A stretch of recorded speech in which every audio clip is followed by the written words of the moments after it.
Hello everyone, आज है 5 जनवरी और आज इस वीडियो में हम बात करने जा रहे हैं टाटा पावर के बारे में।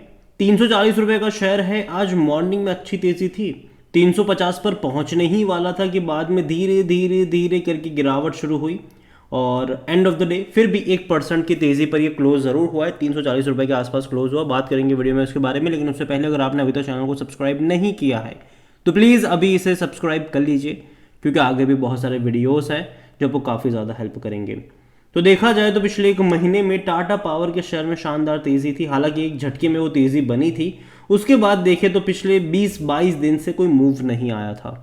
हालांकि पिछले 2 दिनों में इसने तेजी दिखाने की कोशिश जरूर करी थी। कल 326 रुपए से बेहतरीन तेजी आई थी और आज भी मॉर्निंग में अटेम्प्ट तो करा था तेजी का, लेकिन बाद में वो गिरावट में तब्दील हुआ। लेकिन एक साल में भी देखे तो भाई साहब पैसा तो खूब बना कर दिया है। 65% का ग्रोथ है और एक साल के सबसे हाईएस्ट लेवल पर है। 5 साल का भी ग्राफ देखो तो 5 साल के भी सबसे हाईएस्ट लेवल पर है। अब तक का सबसे हाईएस्ट लेवल ये है। तो भाई साहब कह सकते हैं कि शानदार परफॉर्मेंस दिखाया ज़रूर है। और देखिए, जब भी इसने बड़ी रफ्तार पकड़ी, देखो 30 रुपए से 30 रुपए से तेजी आई थी। यहाँ पर लगातार ये गया था 275-280 के करीब, फिर गिरावट के साथ कुछ टाइम कंसोलिडेट किया और अब वापस से बड़ी रफ्तार पकड़ी है। एक बड़े ब्रेकआउट की तरफ जाता नजर भी आया ज़रूर है। और जहां तक बात करें टाटा पावर में, तो भाई साहब मल्टी ईयर रिटर्न दे सकता है आने वाले टाइम में। ठीक है, मल्टी बैगर रिटर्न ये आपको पे कर सकता है, ऐसा कई सारे एनालिस्ट का कहना भी है। अगर हम बात करने जाए, Kotak institutions has sell call on the stock, और जो 245 का टारगेट है कोटक की, भैया नेगेटिव कमेंट्री यहाँ पर ज़रूर है। हालांकि कोटक के अलावा अगर आप बाकी कुछ ब्रोकरेजेस की रिपोर्ट देखोगे तो उनकी पॉजिटिव कमेंट्री है। यहाँ पर देखें तो भैया प्रभुदास लीलाधर को लगता है कि 380 रुपये तक जा सकता है ये, जो कि अच्छा लेवल है, कोई बुरा नहीं है। इतना ही नहीं, एक और ब्रोकरेज हाउस है शेर खान, उनको भी लगता है कि 390 रुपये तक जा सकता है ये।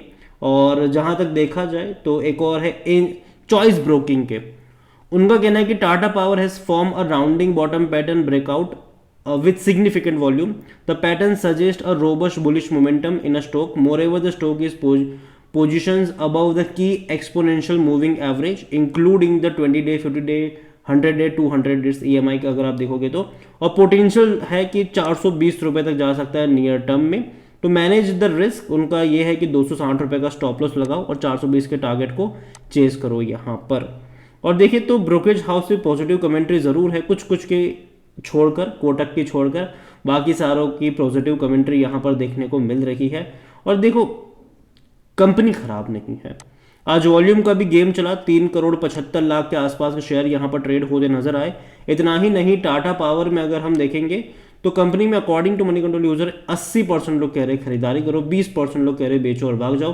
कंपनी में अगर आप इनके रेवेन्यू देखो तो भाई साहब शानदार ग्रोथ है, पिछले 2 फाइनेंशियल ईयर में शानदार ग्रोथ है। और मैं क्यों कहता हूँ, देखो अगर आप इसको, जो छोटी कंपनियां है ना, जैसे कि रिलायंस पावर हो गई, रतन पावर हो गई, अगर आप उनको देखोगे ना तो उनके रेवेन्यू में 5 साल में ग्रोथ ही नहीं है, जबकि यहाँ पर तो वो ग्रोथ है। और मैं हमेशा इसीलिए कहता हूँ कि देखो यार, बड़ी कंपनियों की ग्रोथ आप देखो, जबकि छोटी कंपनियां जो तेजी आ रही है उसमें मैं उतना ज़्यादा भरोसा नहीं कर रहा हूँ छोटी कंपनियों पर। लेकिन जो टाटा पावर है, अदानी पावर है, वहाँ पर तेज़ी जस्टिफाई लगती है कि हाँ भाई साहब ग्रोथ है यहाँ पर, रेवेन्यू वाइज भी और प्रॉफिट वाइज भी।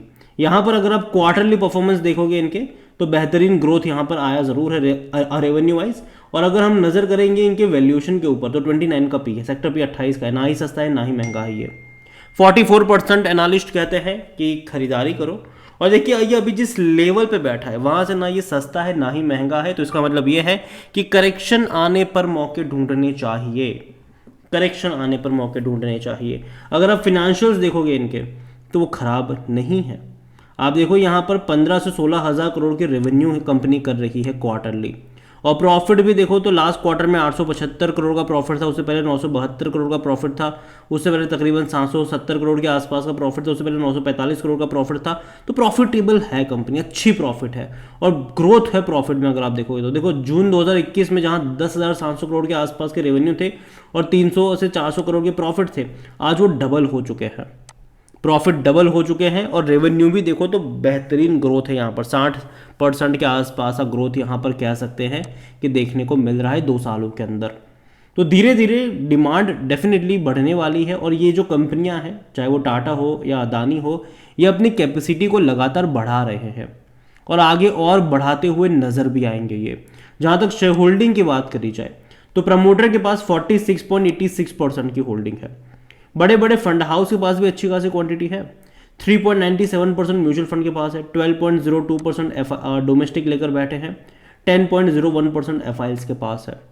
रिटेल और अदर की मिलाकर 27.13% की होल्डिंग है, जिनमें से रिटेल इन्वेस्टर यहाँ पर 23.33% की होल्डिंग लेकर बैठे हैं, अदर पार्टीज 3.81%।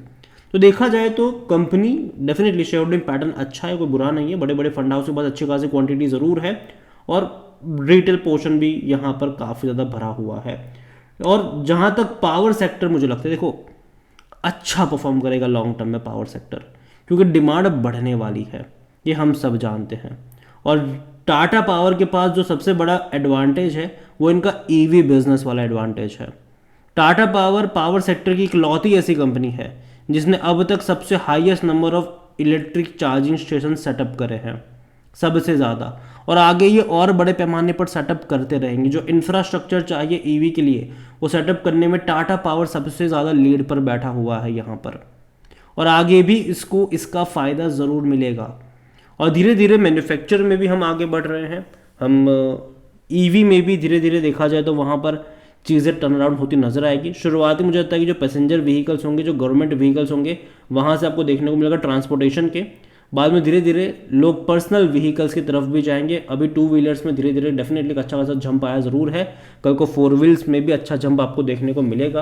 और कहीं ना कहीं कंपनी बुरी नहीं है, अच्छी कंपनी है। लॉन्ग टर्म का आउटलुक मुझे खराब नहीं लगता है और मैं पहले भी बोल चुका हूँ, मैं अब भी कहूँगा कि देखो यार ये वो कंपनी है जहाँ पर अगर आप इन्वेस्ट कर रहे हो तो लॉन्ग टर्म का इन्वेस्टमेंट करिएगा। शॉर्ट टर्म में अप्स एंड डाउन्स बीच बीच में आएंगे, लंबे समय का कंसोलिडेशन वाला फेज भी आएगा। जैसे कि अगर आप यहाँ पर देखो 2021 से लेकर 2023 तक बड़े लंबे समय तक 2.5 साल तक कंसोलिडेट किया था ये शेयर। उसके बाद जब फटा तो ऐसा फटा कि कहीं पर नहीं रुका। तो ये होगा, जब तेजी दिखाएगी शानदार तेजी दिखाएगा ये।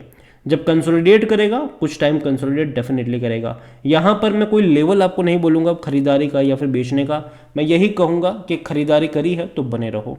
फ्रेश बाइंग की जहाँ तक बात है, बाय ऑन डिप्स के मौके हर लेवल पर आपको यहाँ पर ढूंढने चाहिए। कंपनी बुरी नहीं, लॉन्ग टर्म में डेफिनेटली पोटेंशियल इसका अच्छा लगता ज़रूर है। और दिसंबर क्वार्टर के नंबर मुझे लगता है कि शायद थोड़े से एवरेज होंगे, जिसकी वजह से अगर मार्केट में अगर इसमें थोड़ी बहुत गिरावट भी आती है तो भी खरीदारी के मौके बनेंगे, क्योंकि मार्च और जून के नंबर बहुत अच्छे आने वाले हैं, क्योंकि कंजम्पशन उन दौरान बढ़ भी जाता है। तो नज़र रखिए इसके ऊपर। और मैं यही कहूँगा कि बेचने वाला शेयर नहीं है ये, बल्कि एवरेज करने वाला, बाय ऑन डिप्स करने वाला शेयर मैं कहूँगा, आप इसको कंसिडर कर सकते हैं। और कंपनी बड़ी है और अपनी जो कैपेसिटी है उसको लगातार बढ़ा भी रही है। वीडियो को यहीं पे एंड करता हूँ। पसंद आया हो तो लाइक करो, शेयर करो। चैनल में अगर पहली बार हैं तो प्लीज़ सब्सक्राइब करें।